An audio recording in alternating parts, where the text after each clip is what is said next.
बिस्मिल्लाहिर्रहमानिर्रहीम। अस्सलाम वालेकुम। इससे पहले मैंने एक वीडियो बनाई थी, उसके ऊपर ये बात की थी कि आपने अपनी सीमन की रिपोर्ट यानी कि मनी की रिपोर्ट को आपने ख़ुद से किस तरह पढ़ने सीखना है। अगर आप डॉक्टर के पास नहीं भी जा सकते तो आप घर में या कहीं भी बैठ के अपनी रिपोर्ट को ख़ुद देख सकते हैं कि आया कि मेरे जो स्पर्म हैं वो एक्टिव होते हैं तो किस तरह से दिखते हैं, स्लगिश होते हैं, जो स्लो मूव कर रहे होते हैं तो वो किस तरह से दिखते हैं, और जो आपकी रिपोर्ट में इमोर्टाइल लिखा होता है तो वो किस तरह से होते हैं। आज की इस वीडियो में हम ये सारी चीज़ें वन बाय वन देखेंगे इंशाल्लाह। और अभी तक अगर आपने चैनल को सब्सक्राइब नहीं किया तो चैनल को सब्सक्राइब कर लें और वीडियो को लाइक और शेयर ज़रूर कर दें। तो इस वीडियो में हम तफसीलन देखेंगे कि आपके स्पर्म जो हैं वो माइक्रोस्कोप के अंदर जब हम देखते हैं, एक्टिव देते हैं, स्लगिश देते हैं और इमोर्टाइल देते हैं तो वो किस तरह से दिख रहे होते हैं। अब इस माइक्रोस्कोप में आप ये देख रहे होंगे कि जो स्पर्म आपके एक्टिवली मूव कर रहे हैं, कुछ सीधा मूव कर रहे हैं, कुछ ज़िगज़ैग तरीके से मूव कर रहे हैं, और ये जो फील्ड, ये जो एक चीज़ कैमरे के सामने में एक गोल सर्कल दिखा रहा हूँ, इसे एक फील्ड हम बोलते हैं। इस फील्ड में से मूव करते हुए जो स्पर्म क्रॉस कर जाते हैं उसे हम एक्टिव स्पर्म देते हैं। वो ये एक्टिव स्पर्म होते हैं जो कि ओवरी से रिलीज़ होने वाले एग के अंदर पेनिट्रेट हो सकते हैं, उसके अंदर जा सकते हैं और ज़ाइगोट बन सकता है और आपका बच्चा भी बन सकता है। इसके अलावा कुछ स्पर्म वो हैं जो थोड़ा स्लो मूव कर रहे हैं, मूव तो कर रहे हैं लेकिन स्लो मूव कर रहे हैं, प्रॉपर एक्टिवली वो जो है ना स्पीड से मूव नहीं कर रहे। या उसके अलावा कुछ ऐसे हैं जो मूव कर रहे हैं लेकिन वो वहीं पे गोल सर्कल में ही वहीं घूमे जा रहे हैं, वो फील्ड क्रॉस नहीं कर रहे, वो सीधे ज़िगज़ैग तरीके से मूव करते हुए फील्ड में से बाहर नहीं जा रहे, वो वहीं घूमे जा रहे हैं। ये जो हैं ये नॉर्मल स्पर्म में नहीं आएंगे और ये एक्टिव में हम नहीं दे सकते। ये होते हैं स्लगिश वाले, इनको मैंने यहाँ पे 30% दिया हुआ है स्लगिश। ये वो स्पर्म होते हैं जो स्लो मूव कर रहे होते हैं, इनके कम चांसेस होते हैं कि ये बच्चा पैदा कर सकें या एग के साथ जाके मिल सकें। एग के अंदर जाने की कैपेसिटी क्योंकि इनके अंदर इतनी ताकत नहीं होती और फॉरवर्ड स्पीड से मूव भी नहीं कर रहे होते, इसलिए एग के अंदर जाने के चांसेस कम होते हैं।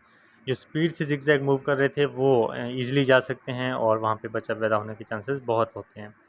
और इसके अलावा कुछ आपने देखे होंगे कि जो वहीं पे ही पड़े थे, एक ही जगह पे पड़े थे, बिल्कुल मूव नहीं कर रहे थे, तो वो स्पर्म जो होते हैं उन्हें हम इमोर्टाइल देते हैं, जो यहाँ पे मैंने इमोर्टाइल 20% दिए हुए हैं। तो इस सीमन की रिपोर्ट में जो है मोटेलिटी अच्छी है क्योंकि 60% तक जो है एक्टिव होना एक अच्छी रिपोर्ट की निशानदेही है, और इसके 50% हैं तो ये भी रिपोर्ट ठीक है, इसमें कोई भी ख़ास मसला नहीं है। जो स्लगिश हैं वो 30% हैं, ये भी ठीक हैं, और इमोर्टाइल कम है 20%। इतने अमूमन होते रहते हैं, इसकी कोई ख़ास इशू नहीं है। और इस रिपोर्ट के ऊपर आप जो स्पर्म काउंट देख रहे हैं 112.5 मिलियन पर ml, ये बहुत अच्छा काउंट है क्योंकि 20 से 150 मिलियन स्पर्म जो होते हैं ना वो पर ml के अंदर होने नॉर्मल होते हैं। 112.5 मिलियन पर ml हैं, अच्छा काउंट है। और इसकी जो pH लिखा हुआ है ना, pH अल्कलाइन लिखा हुआ है, ये नॉर्मल pH है। अगर pH एसिडिक होती यानी कि 7 से कम होती तो वो जो एसिडिक pH होती है वो स्पर्म को किल कर देती है, स्पर्म को मार देती है। जब डेड स्पर्म होते हैं वो बिल्कुल भी ज़ाइगोट वो एग के अंदर नहीं जा सकते। तो लिक्विफिकेशन टाइम इसका जो है वो 25 मिनट है, ये बिल्कुल नॉर्मल है। इसके अलावा एक बहुत ही ज़रूरी बात करनी थी, वो ये है कि अक्सर लोगों को मैंने देखा है जब अगर उनके एक्टिव सेल्स जो हैं वो कम होते हैं तो वो मेंटली तौर पे बहुत ज़्यादा स्ट्रेस ले रहे होते हैं, और उसके नतीजे में जो मेडिसिन वो ले भी रहे होते हैं अगर, तो प्रॉपर वो इफ़ेक्ट नहीं कर पा रही होती, उल्टा उसके जो हैं टोटल काउंट हैं या उसकी मोटेलिटी है वो डाउन होना शुरू हो जाती है, क्योंकि वो मेंटली तौर पे रिलैक्स नहीं होते। मेडिसिन लेने के साथ साथ आपको मेंटली तौर पे फुली रिलैक्स रहना पड़ता है इस मामले में।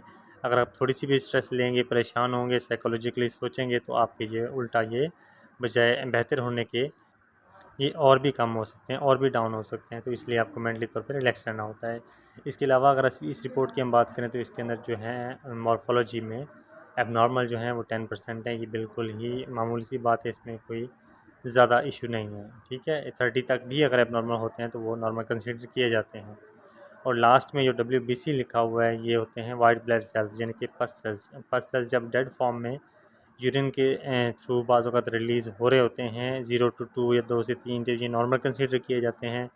अगर ये ज़्यादा मकदार में हों, 5 से ऊपर हों, 10 हों, 12-15 इससे ऊपर चले जाएँ तो फिर एबनॉर्मेलिटी होती है, फिर उसको कम करने के लिए डॉक्टर साहब मज़ीद आपको मेडिसिन दे सकते हैं। अगर आपको ये वीडियो इन्फॉर्मेटिव लगी, अच्छी लगी तो ज़रूर शेयर कीजिएगा। चैनल को अभी तक